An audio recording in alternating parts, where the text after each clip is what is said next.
In the modern world, we typically hold that there are four great political ideologies: liberalism, which prioritizes individual rights; socialism, which prioritizes socioeconomic equality; conservatism, which prioritizes tradition; and nationalism, which prioritizes the nation.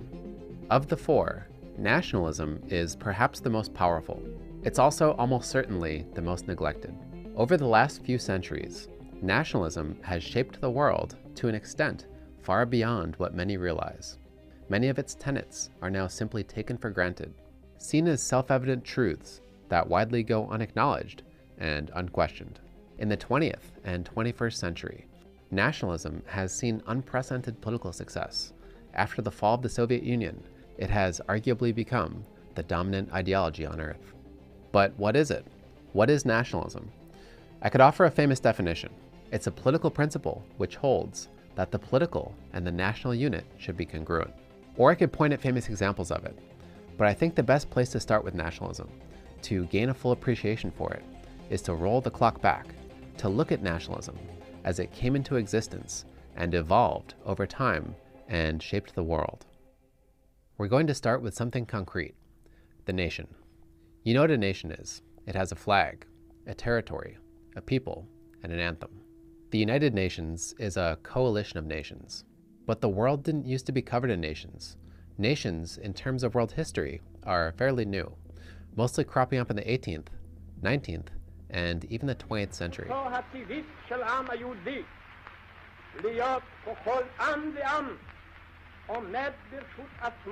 What we mostly had before nations were political societies tied to individuals or families, like emperors or royal families. Those societies were tied to territories, but the borders of those territories tended to be somewhat loosely understood and open to interpretation. For example, I could talk about the history of China and trace it back to antiquity. And doing that makes sense in a way. If I talk about what China was like 2,000 years ago, you understand well enough what I mean. But until modern times, there was no conception of a country called China, delineated by precise borders, its own government, and whose political leaders could come and go over time, while China, as a political entity, still remained. Before the nation of China came into being, it was fixed around the concept of dynasties. People were the subjects of dynasties, not citizens of a country called China. There was no sovereign political entity above the dynasty that would be there to hold the Chinese people together if the dynasty collapsed. And that was more or less the case until fairly recently with other societies around the world. We did have what you could call nationalities. The Greek nationality is a standout early example of that, when people in ancient times around the Aegean Peninsula recognized themselves and each other as Greek. But they never came together to form the nation of Greece until modern times, when they fought against the Ottoman Empire in the 1820s and made the country of Greece in 1830. Instead, the ancient Greeks were politically tied to city-states that fought one another and only occasionally banded together when circumstances seemed to call for it. The idea of nationality came into existence over time and typically happened by way of contrast. The ancient Greeks, for example, called outsiders barbaroi, barbarians. That's because the Greeks mocked language that sounded to them as crude. It sounded like people were saying barbar. By focusing on that foreignness, it made the Greeks realize their own commonality, their common language, common culture, and identity. A sense of common identity also tended to develop through war. For example, when the English won a battle against the French in the 100 Years' War, they responded by dancing in the streets of London. And in France, where national identity was less developed at the time, the 100 Years' War confirmed and defined its nationhood. By uniting against the English, the French discovered themselves as a people. As a historian put it, in seeing the English close up, they felt themselves to be France. But even as these nationalities emerged over time, we still didn't have nations. The idea of the nation, as we understand the word now, was a conscious one developed about 300 years later. There was one country in particular that theorized about the nation and turned it into the ideology of nationalism in a way that we'd recognize today. And that country was France. This is that story. In 18th century Europe, industrialization was beginning. Populations were swelling, and something like a middle class was developing. People were growing wealthier and more literate. Communication and transportation technology was developing, and regular people began to gather in cities, communicate with one another, and think philosophically about the world. That was especially true in France, and even more true in Paris, which became the intellectual hub of Europe. In that culture, many words in French either first appeared or were redefined. Society, homeland, civilization, public, and even public opinion. Until that point in history, people may have believed that they had some sort of regional significance, maybe to their local communities. But history and culture, in the grander sense, were mostly thought to be made by standout individuals, the select few who made their mark on the world. Everyone else, the overwhelming majority of people, sort of just melted into the story, undocumented, unrecognized, and unremembered. But these new French terms portrayed a trend. Regular people started to think that they were the ones who truly mattered, the ones who were truly shaping something even as large as France. The elite few suddenly started to seem overrepresented, overly powerful. Over time, that led regular people to challenge an old political order, one dominated by hierarchies and privilege. They started to call it the old regime, the ancien regime. But that raises a question. If the old social order was removed, then what replaces it? What authority would hold people together? Basically, what replaces a monarchy? They increasingly arrived at an answer that political identity and political authority comes from the people. If it's French authority, then that authority should come from the people of France, the people who live on its territory, make up its public, and form its public opinion. If political identity and political authority comes from the people, then you could express them together as a single political body, one that you could argue should hold sovereign political power. A French word came into popular use that put name to that body. They called it the nation. The nation, elsewhere in Europe at the time, typically referred to some sort of natural division of humanity. So you're not actively creating something, but you're pointing at something that already exists. For example, you could point out that the rich and poor are two divided nations. French people took that concept and slightly twisted it. They started talking about a new kind of nation, one that didn't exist before. By putting name to it, they willed a new nation into existence. This new nation, they said, was the French people on the whole. And even more specifically, it was the French people on the whole, so long as they didn't have any legal privilege. To be a member of this nation, you had to live under the same laws as everyone else, and be represented by the same government as everyone else. That meant that to these French thinkers, anyone who held privilege wasn't part of the nation. For example, a leading revolutionary, CAS, said, "The nobility is not part of our society at all. It may be a burden for the nation, but it cannot be part of it." That went for everyone else who held legal privilege in France, including the clergy. He said, if the privileged order were removed, the nation would not be something less, but something more, which then left him with a third estate, the representative body for the common mass of unprivileged French people, who at the time were being disproportionately taxed. He said, the third estate then contains everything that pertains to the nation, while nobody outside the third estate can be considered as part of the nation. What is the third estate? Everything. That set the French Revolution apart from the American Revolution. The French declared that the people could be embodied in a single political body. The third estate technically only represented the unprivileged classes. And the revolutionaries wanted to have one single body that could claim to be the representative of the entire French community, privileged or not. So they abolished all the estates and formed a new body that could do that, called the National Assembly. The National Assembly was capable of making one decision, and therefore voicing one will, which they argued was the will of the people, which they also argued should be the sovereign power in France. Again, as CAS put it, the nation exists before everything. It is the object of everything. Its will is always legal. It is the law itself. The French called their singular national will the general will, which was an idea taken from the philosopher Jean-Jacques Rousseau's Social Contract, which set out, as he described it, to find a new form of association a new type of community that defends and protects the person and goods of each associate within. That protection is made with a common force that unites each with all, while everyone nonetheless obeys only themselves and remains as free as before. To do that, Rousseau envisions a community of people coming together as political equals, so no one has any privilege and everyone follows the same laws. This is a community based in consent. Everyone voluntarily surrenders themselves to the authority of it. This is also a community that can be simply willed into being. Everyone just has to agree to form it. The decisions expressed by that community are called the general will.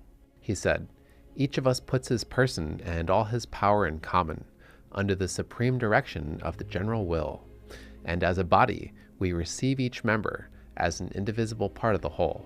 So the general will is the supreme singular will of the community, and for the community to be a just one, and he said a free one, everyone must be forced to follow it. He said, in order for the social compact not to be an empty formality, it tacitly encompasses the following commitment, which alone can give force to the rest, that whoever does refuse to obey the general will be constrained to do so by the whole body, which means nothing else but that he be forced to be free. So in Rousseau's society, everyone voluntarily surrenders themselves to the social contract, therefore making the decisions rendered by that contract just and equal. But the political realities in revolutionary France meant that the National Assembly getting universal consent to its authority and to its decrees was impossible. But the ideas of the revolutionaries were popular, and a conflict developed and pressure built on both sides. The basic question was, who has political authority in France, the privileged order or the nation, represented by the National Assembly?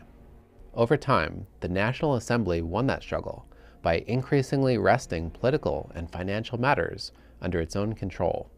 For example, by being able to pass a law that declared all existing taxes which had not been consented to by the nation illegal. Popular revolution swept France. It was thought that if everyone submitted to the authority of the nation, France would finally become free and equal.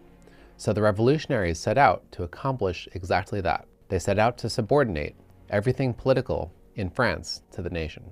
They demanded the clergy bow their heads before the majesty of the laws, and they banned the right to organize around labor interests, saying, citizens who practice a particular profession must not be allowed to assemble for their supposed common interests.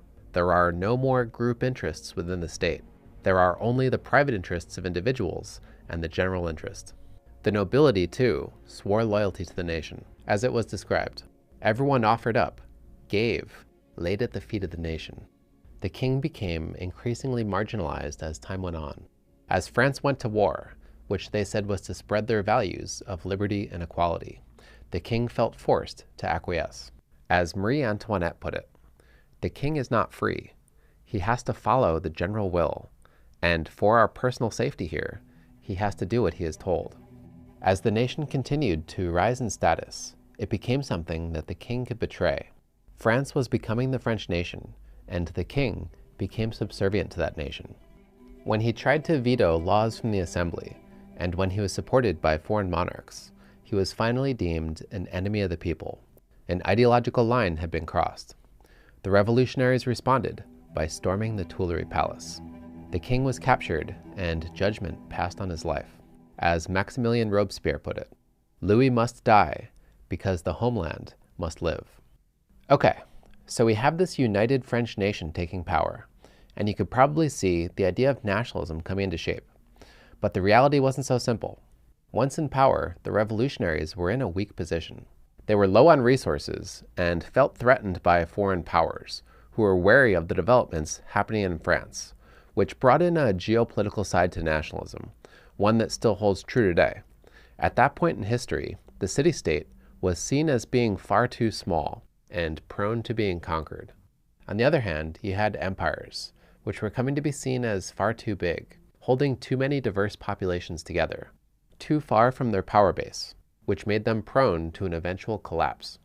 Within that, the nation-state was coming to be seen as a happy medium, big enough to be geopolitically competitive, and also cohesive enough to endure through challenges and time. People in nation-states could feel bound to one another and relatable to one another by sharing a territory, the homeland, sharing a common language, like French, and sharing a common culture and history. For example, the French had the 100 Years' War to commonly remember, and Joan of Arc to remember as a common French hero. The problem is, you have to teach people that they're members of a nation. It's not something that people just grow up inherently knowing. And these ideas weren't being widely taught. They were city-oriented ideas at the time. Generally speaking, the further you got from cities, the less people identified with or even knew about a French nation. To the mass of peasants, and therefore to most inhabitants of France, the meaningful world and identity seldom extended beyond the village. Even as late as the mid-19th century, a French observer described the countryside by saying, "Every village is still a little world that differs from the neighboring world, as Mercury does from Uranus. Every village is a clan, a sort of state with its own patriotism." France was also linguistically diverse.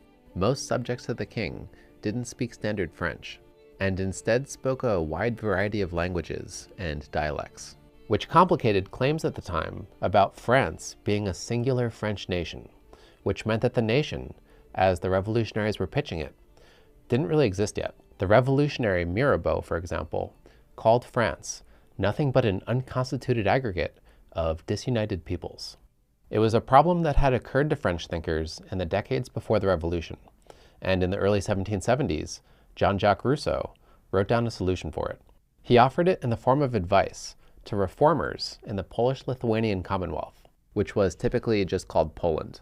Poland was under threat at the time by its neighbors, and actually about to be carved up by them. The clarity and the level of detail that Rousseau offered, I think, is startling. He told them the problem was Poland was weak from anarchy. It was disorganized and internally divided. Because of that, it was unstable and at the mercy of its neighbors' whims. To fix that, Rousseau told Poland to infuse into the entire nation the spirit of its confederates, to establish the republic in the Poles' own hearts, so that it will live on in them, despite anything their oppressors may do. To do that, Rousseau said, Poland needed national institutions. Those national institutions would give form to the genius, the character, the tastes, and the customs of the Polish people, to the things that caused them to be themselves rather than another people. Give a different bent, he says, to the passions of the Poles. In doing so, you will shape their minds and hearts in a national pattern that will set them apart from other peoples. In order to raise the patriotism of the Poles to its highest possible level of intensity, he says you must begin by giving the citizens of Poland a high opinion of themselves and of their fatherland. Take stories of Polish glory, he said, and carve them in sacred characters upon each Polish heart. Build monuments to those stories, and establish customs that praise the virtuous citizens who had the honor to suffer for their country in the toils of the enemy. While doing that, he says to avoid any mention of the enemy, because to mention them would be to honor them too much. In short, he told the Poles to shed luster on all their patriotic virtues, to keep their minds constantly on the fatherland, to make it their central preoccupation, to hold it up constantly before their eyes. That must be coupled with education, to shape the souls of the citizens in a national pattern, and so to direct their opinions, their likes and dislikes, to make them patriotic by inclination. The newly born infant, he says, upon first opening his eyes, must gaze upon the fatherland, and until his dying day should behold nothing else. Have them read Polish literature. Have them learn its provinces, its roads, its towns, its history, and its laws. Let his heart and mind be full of every noble deed, every illustrious man that was ever in Poland, so that he can tell you about them at a moment's notice. That nationalizing template, Rousseau said, would act as a key for the Polish state that would allow it to unlock a great storehouse of energy. On one hand, what he's talking about here, you could say, is somewhat natural.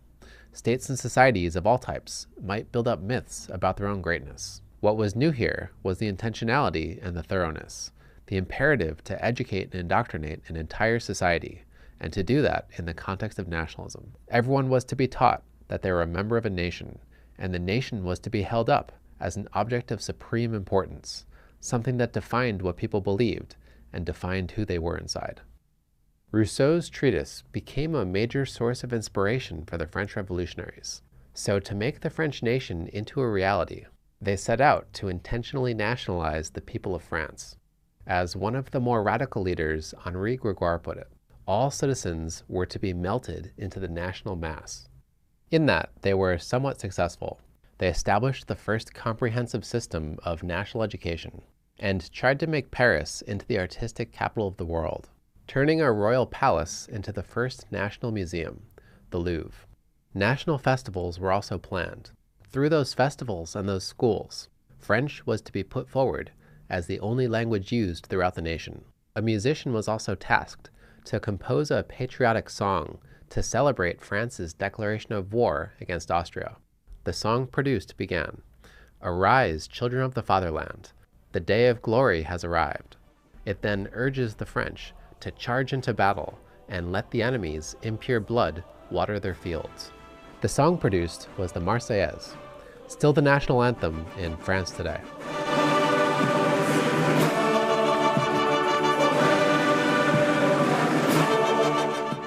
But for the most part, the revolutionaries' plans didn't come to fruition. France was unstable and economically collapsing. The extremism of the French Revolution was divisive, even among the revolutionaries. As divisions rose, terror became an instrument of order. Chaos ensued, and order was only restored when Napoleon took power, consolidating France under himself as its new emperor. The project of nation building had largely failed in France, but the idea had been demonstrated. The word nationalism was coined in the late 1790s as observers tried to make sense out of what had just transpired in France. France's unusual power and geopolitical connectedness meant that the ideas demonstrated in France traveled far and wide. The nationalist ideas that spread can be understood as resting on a few points. The first is that the nation came to be seen as the world's natural unit, especially in comparison to empires or multinational states like Prussia, which were starting to seem like artificial constructs. The second is that the nation was to be the primary loyalty for individuals and the main framework for ties of solidarity, mostly replacing ties to local regions and to religion. The nation, therefore, needed to be able to formulate clear membership criteria and needed the ability to categorize minorities and possibly discriminate them. Finally, a nation had to strive for political autonomy within a certain territory and needed a state of its own to guarantee it. The aspiring nations that emerged after 1789 typically claimed their cause was in the name of freedom. They wanted to make the transition from subjects into citizens. The nation would be the new highest authority, and its leaders would typically act, or at least claim to act, not in their own interests, but in the interests of the nation. Also, as the French demonstrated, this is something that could happen suddenly. A people just had to declare themselves a people and declare their intention to form a nation. The first major wave was based on the idea that colonized and enslaved peoples had a right to their own nation. That idea swept through Latin America, starting with Saint-Domingue, now Haiti, and continuing through the Brazilian colony, and through the wars of liberation led by Simón Bolívar, who recruited armies from indigenous and mixed-race populations to establish new nations corresponding to the old Spanish provinces, which formed Venezuela, Colombia, Bolivia, Ecuador, and Peru, while similar events further south led to the creation of Chile, Argentina, Uruguay, and Paraguay. Those revolutions weren't entirely based in nationalism. They were based on an idea of the sovereignty of the people, which in itself was both liberal and national. Again, this was most closely inspired by the French Revolution. The American Revolution, by contrast, was more heavily based in federalism. You can see the French mix of liberalism and nationalism in their Declaration of the Rights of Man, which says that men are born and remain free and equal in rights, but also that the basis of all sovereignty resides essentially in the nation, and that no group, no individual, can exercise any authority that does not expressly derive from it. So it was that mix of liberal and nationalist principles that started sweeping through the world, first in Latin America, then back in Europe, namely in Greece and Italy, where Italians demonstrated unification nationalism. Italian nationalists wanted to unite the scattered Italian states. The Italian Giuseppe Mazzini was the best-known European nationalist of his age. He believed that nations could exist as rational political actors that could form coalitions like a United States of Europe that would foster international peace.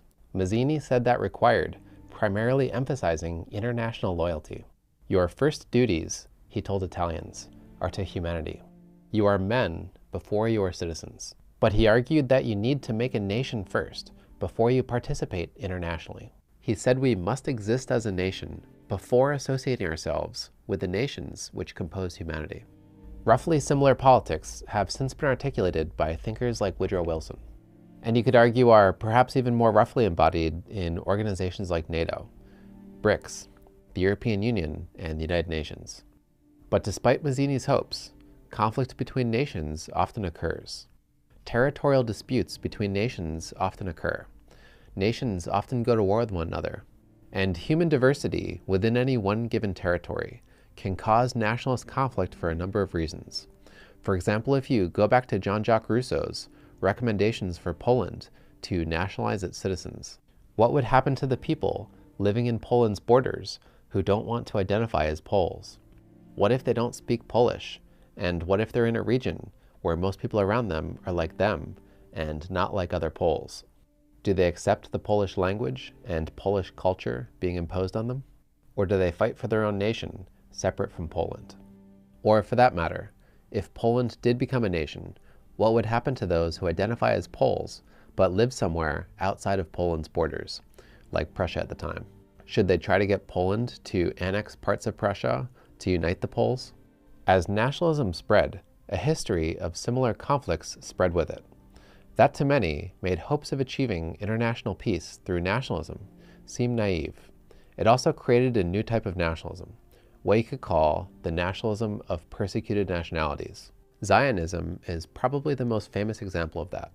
A leading Zionist thinker, Theodor Herzl, legitimated his claim to a Jewish nation by saying, "No one can deny the gravity of the Jews' situation. Wherever they live in perceptible numbers, they are more or less persecuted."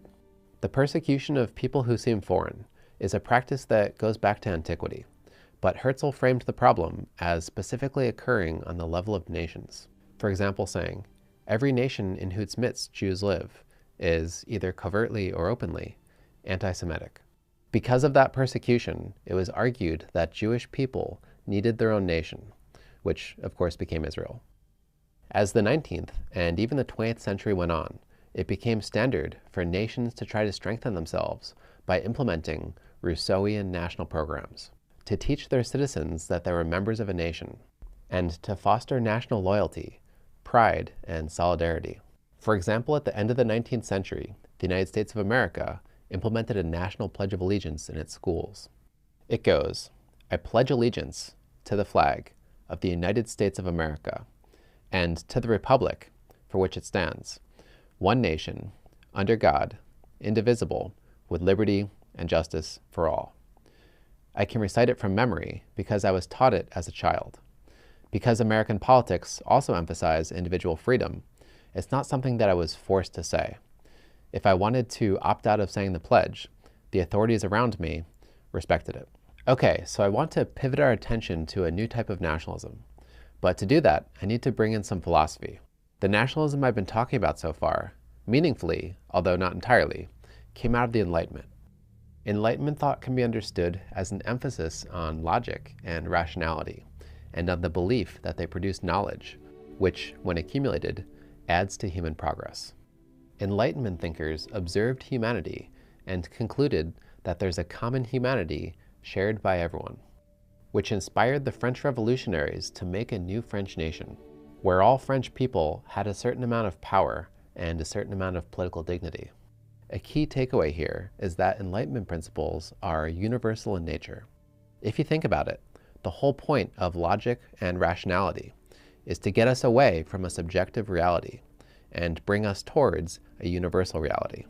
When people agree to use logic and rationality, they're agreeing to have the same intentions, to follow the same set of rules, and that way they can check one another.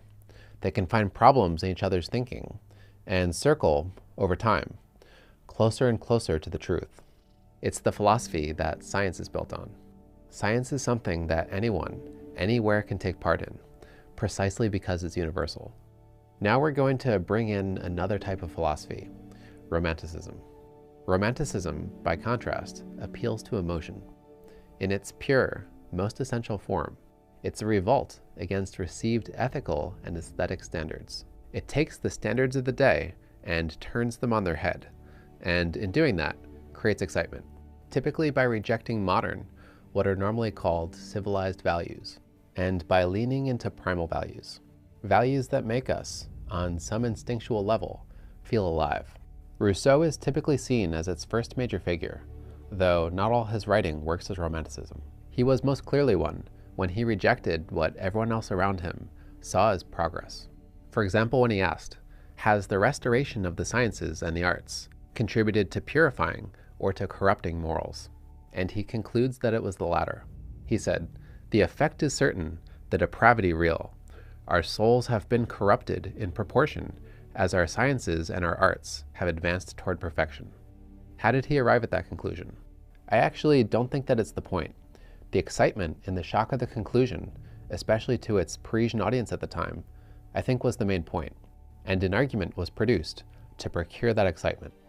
Romantics don't try to be universal, but instead appeal to the inward self, to their inner convictions and their inner feelings. That affects how they see others. To romantics, friendly relations to others are only possible insofar as the others can be regarded as a projection of their own self. That often leads to an emphasis on race, or, as we'll see, an emphasis on the nation. But Romanticism didn't begin in politics. It was typically in art, for example in paintings, poems, and literature. But after the French Revolution, Romantics were led into politics gradually through nationalism, which of the major post-revolutionary principles offered the most visceral excitement. It was the most vigorous. The country that developed and embodied Romantic nationalism more than anywhere was Germany. Germany at the time was far from being the European power that we know now. The German people were scattered, downtrodden, and economically behind. It was far from clear that there even was such a thing as a German state or a German nation. If anywhere, it seemed to be embodied most in the Holy Roman Empire. But that was a decentralized and unusually weak authority.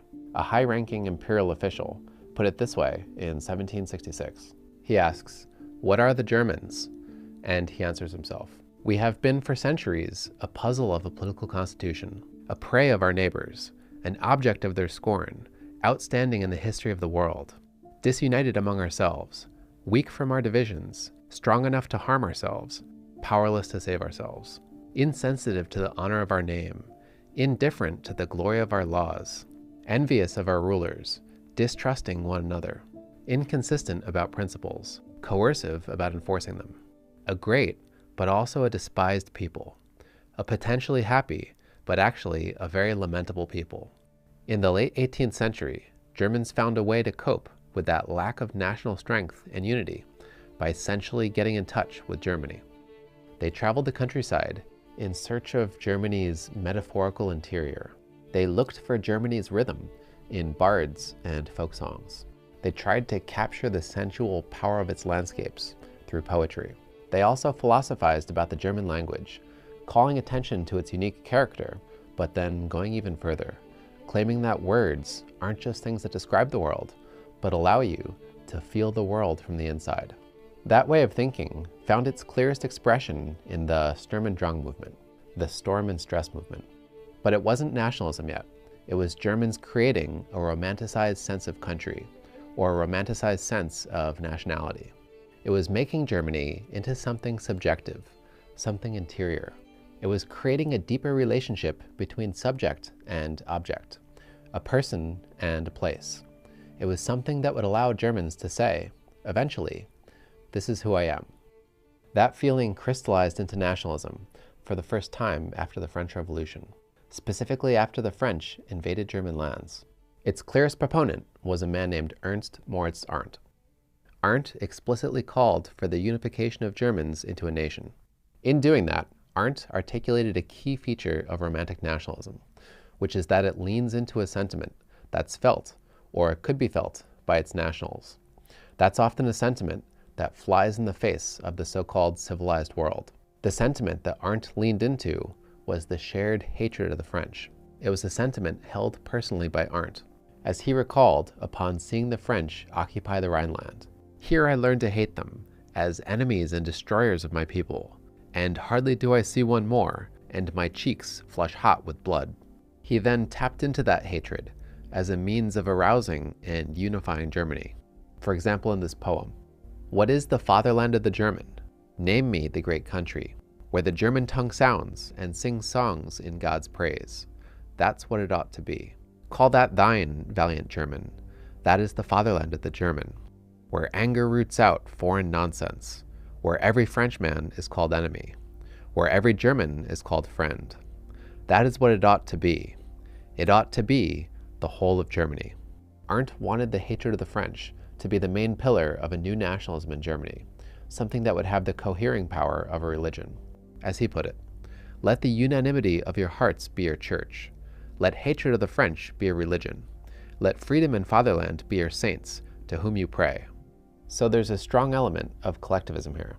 He's trying to get everyone to think and feel the same things, to behave the same way.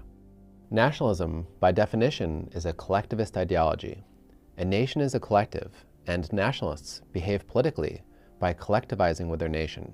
But some nationalisms allow for a significant amount of individualism, while other nationalisms lean more heavily into collectivism.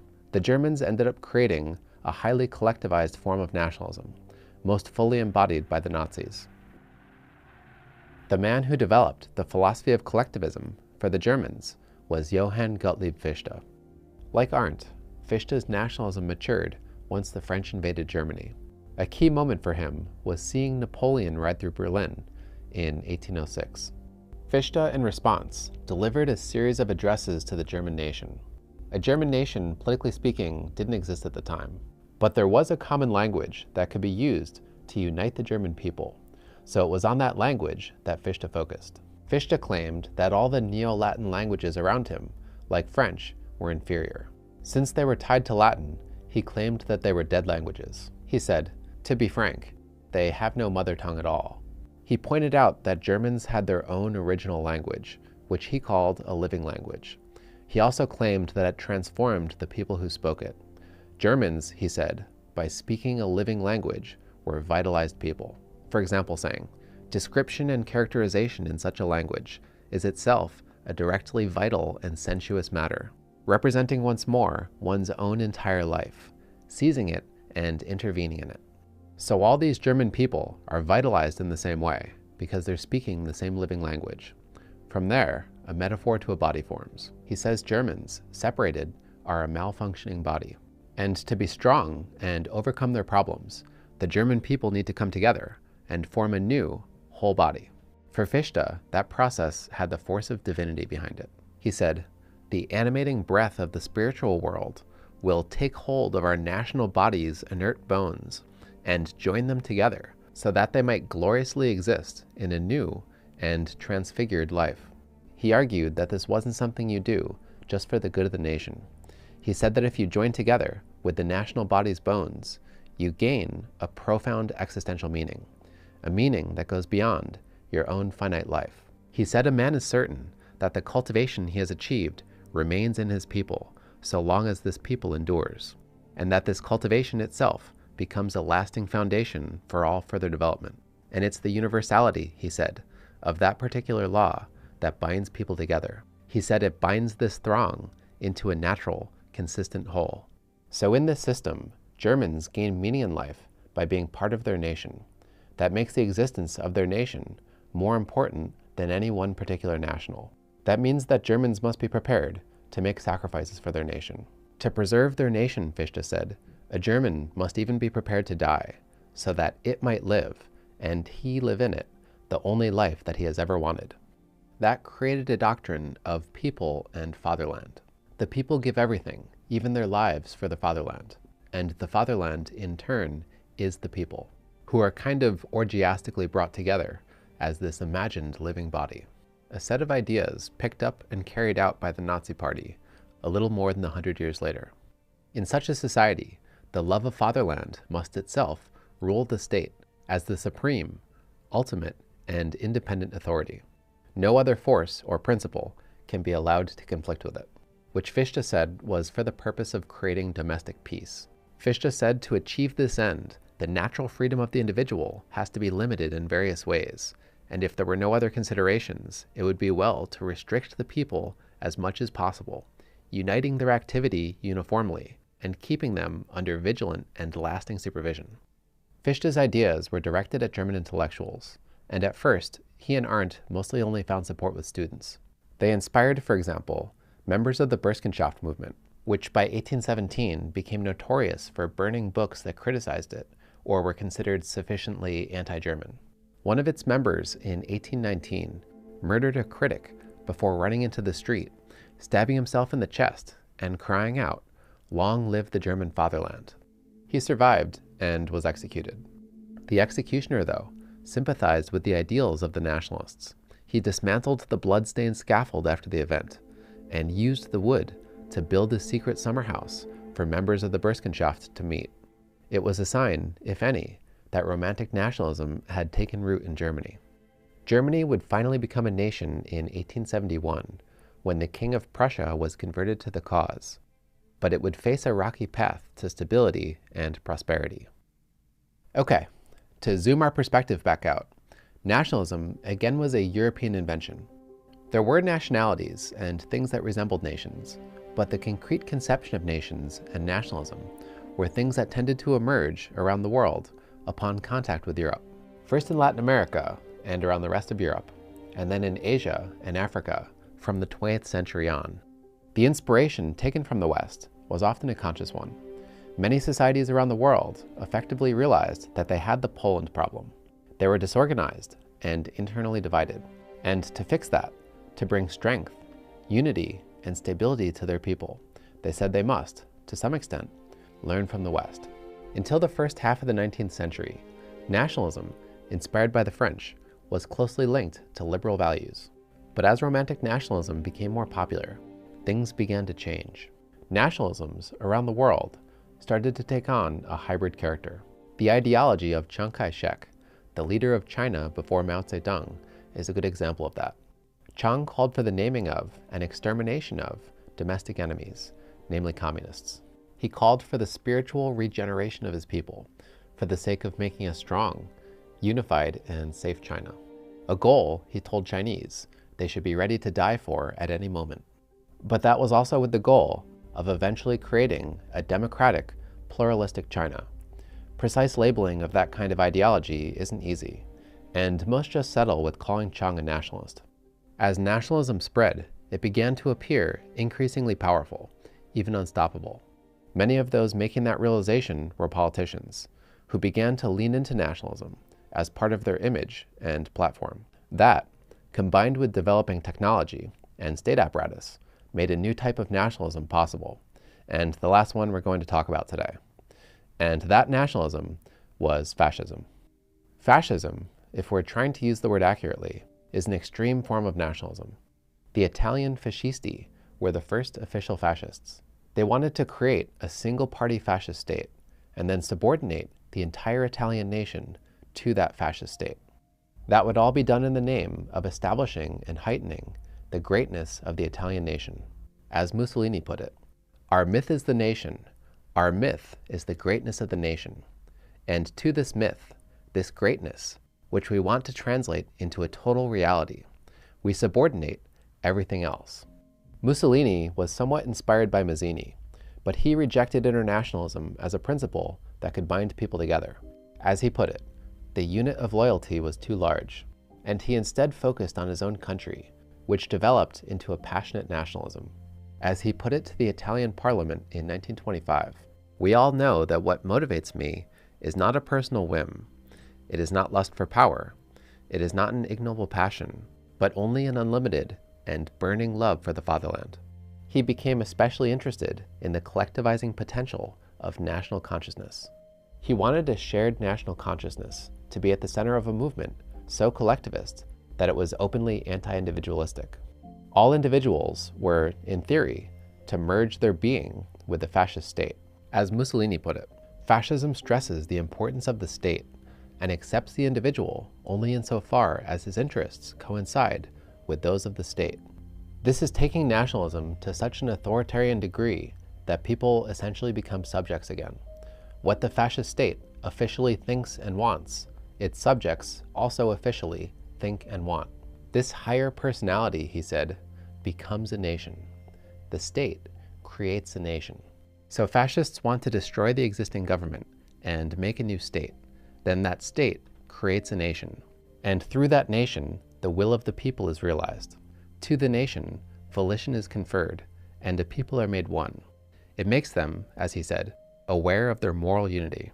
So with fascism, the nation and its subjects belong to the fascist state, and there's no restrictions on what the fascist state can do to that nation and to its subjects. As you might expect, that allows the fascist state to aim to entirely transform its nation and its people according to its needs. As Mussolini put it, fascism aims at refashioning not only the forms of life, but their content, man, his character, and his faith. To achieve this purpose, it enforces discipline and uses authority, entering into the soul and ruling with undisputed sway. Both Mussolini and Hitler saw the nation as a high-level, singular organism. Mussolini called it a living, ethical entity. It had to move to stay alive. Inactivity, he said, is death, and it specifically had to move aggressively. He said it had to make its will and power felt and respected, not just domestically, but beyond its own frontiers. A principle Mussolini made good on when he invaded Ethiopia in 1936. Planes clear the way for 3,000 armored cars to advance, with native troops in front. Hitler and the Nazis took a similar set of ideas, a set of ideas now called generic fascism. But they also included especially strong doses of anti-Semitism and social Darwinism. Anti-Semitism was tied to German nationalism from the beginning, at first playing a minor part, but getting support over the decades. Social Darwinism was also popular around Europe towards the end of the 19th century. When combined with nationalism, it created the doctrine that the nations with the greatest physical, mental, moral, material, and political power would win in the struggle for survival or supremacy, and they would be justified in doing so. Combine those ideas together, and you had a fascist state with full control over its people. It was led by men who became convinced that some living within Germany's borders were not true Germans. They were actually parasites within the nation. They also believed that the German people, in their greatness, deserved more living space. And in that regard, they had their eyes set, particularly to the east. That all led to such a disaster that the word fascism has become perhaps the biggest pejorative in politics ever since. But nationalism still survives. After the fall of the Soviet Union and the global decline of socialist states, I think it's fairly easy to make the case that nationalism became the most influential political ideology on the planet. I think that's enough said to bring things together. It's time to ask the question, what is nationalism? I think the best thing to do here is to quote a few professionals and then take it from there. Here's the first. Nationalism locates the source of individual identity within a people, which is seen as the bearer of sovereignty, the central object of loyalty, and the basis of collective solidarity. Another said that nationalism can be understood as a sense of belonging to a large collective that conceives of itself as a political actor with a common language and destiny. What is beyond doubt, said another, is that the doctrine divides humanity into separate and distinct nations, claims that such nations must constitute sovereign states, and asserts that the members of a nation reach freedom and fulfillment by cultivating the peculiar identity of their own nation, and by sinking their own persons in the greater whole of the nation. To think about nationalism more broadly, it's a modern solution to political organization. Some organize around tradition, others organize around individual rights, still more organize around socioeconomic equality. Nationalists organize around the nation. They may blend in other principles, but that's the way they primarily operate. To expand that into a definition, it's a political ideology that sees the world as ideally divided into nations, and sees citizens as ideally collectivizing for the sake of the interests of those nations. If we can accept that, then it breaks nationalism down into two main components. The first is the view that the world is ideally divided into nations. Those nations are units of people who are thought to have a sufficient amount of things in common, which almost always includes a common language and territory. The second component is that nationals should ideally politically behave by collectivizing for their nation. Since the 20th century, the first component has swept the world and more or less become a global belief. If there's ever been another political ideology that's had that kind of success, I'd personally be hard-pressed to name it. But the second component is still controversial, and for someone to be called a nationalist, they need to believe both. They need to see the world as ideally divided into nations, and they also need to prioritize the importance of national solidarity. What that nation is, what its interests are, and what it asks of its nationals depends on the nationalism. I hope this was helpful. Thank you very much for watching, and goodbye.